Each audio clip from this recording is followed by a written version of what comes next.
Assalamualaikum warahmatullahi wabarakatuh. Halo, apa kabar semuanya? Perkenalkan, nama saya Dewi Mustika Sari. Di video ini kali ini saya menceritakan cerita singkat dari Timun Mas. Cerita legenda Timun Mas ini yang berasal dari daerah Jawa Tengah. Ini dia awal mula ceritanya. Selamat menyaksikan. Timun Emas. Pada zaman dahulu kala, ada seorang janda tua bernama Mbok Sarni. Mbok Sarni hidup seorang diri tanpa anak yang menemaninya. Hari-harinya selalu sepi. Ingin rasanya Mbok Sarni memiliki seorang anak yang dapat ia sayangi serta bantu meringankan pekerjaannya. Sore itu Mbok Sarni pergi ke hutan mencari kayu bakar. Tiba-tiba datanglah Buto Ijo sang raksasa yang jahat. Buto Ijo menghadap Mbok Sarni. Ia meminta seorang anak untuk disantap. Mbok Sarni sangat ketakutan. Ia pun menjawab bahwa ia tidak memiliki anak. Tanpa diduga Buto Ijo memberikan buah biji mentimun kepada Mbok Sarni. Buto Ijo berkata bahwa dalam waktu 2 minggu Mbok Sarni akan memiliki anak. Mbok Sarni sangat senang menerima pemberian itu. Namun sebagai gantinya setelah anak itu berusia 6 tahun harus diserahkan kepada Buto Ijo untuk disantap. 2 minggu kemudian, biji mentimun yang ditanami Mbok Sarni telah berubah. Di antara banyak buah mentimun, ada satu buah mentimun yang sangat besar. Mentimun itu terlihat berbeda, dan Mbok Sarni tahu bahwa mentimun itu bukan mentimun biasa. Mbok Sarni memetik mentimun itu, kemudian membawanya ke dalam rumah.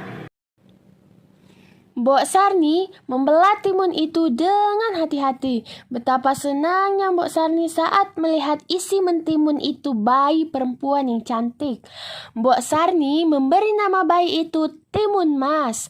6 tahun terlewati, Timun Mas telah bertumbuh menjadi gadis kecil yang amat cantik.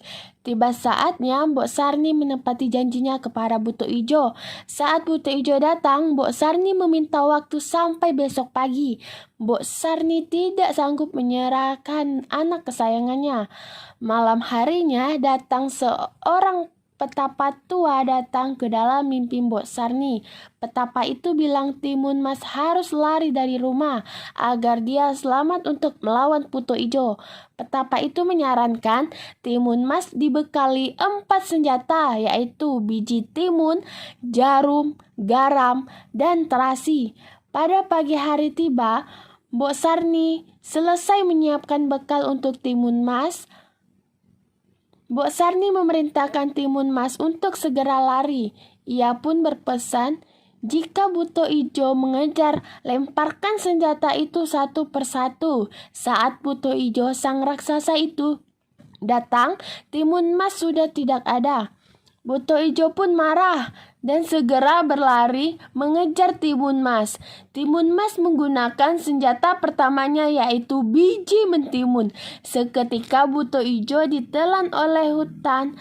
Mentimun sangat tebal, tapi Buto Ijo melarikan diri dan bisa lolos. Kemudian Timun Mas melemparkan jarum. Seketika jarum itu berubah menjadi bambu-bambu yang menusuk di badan Buto Ijo. Buto Ijo sanggup mengejar dan Timun Mas segera melemparkan garam. Garam itu berubah menjadi lautan dan menggelamkan Buto Ijo. Buto Ijo raksasa itu masih saja lolos dan mengejar. Timun Mas kemudian melemparkan terasi. Terasi itu berubah menjadi lautan lahar yang sangat panas. Buto Ijo tidak sanggup bertahan dan dia pun tenggelam dalam lautan lahar untuk selamanya. Timun Mas segera berlari pulang ke rumah. Ia sangat senang bisa bertemu ibunya lagi. Mbok Sarni bersyukur bahwa Buto Ijo sudah tidak ada dan mereka pun hidup bahagia selamanya. Dari cerita legenda Timun Mas, saya akan memaparkan unsur intrinsik dari cerita Timun Mas. Yang pertama, tema. Tema dari legenda cerita rakyat Timun Mas adalah sebuah perjanjian. Hal ini dibuktikan dari janji yang disepakati oleh raksasa dan Mbok Sarni. Meski Mbok Sarni melanggarnya karena sangat menyayangi Timun Mas. 2. Latar. Tempat yang terdapat pada cerita adalah rumah Mbok Sarni, kebun timun, dan jalan buntu yang membuat raksasa mati, juga tempat bertapa. Sedangkan latar waktunya adalah pagi, siang, dan malam, serta zaman dahulu kala. Yang ketiga, alur.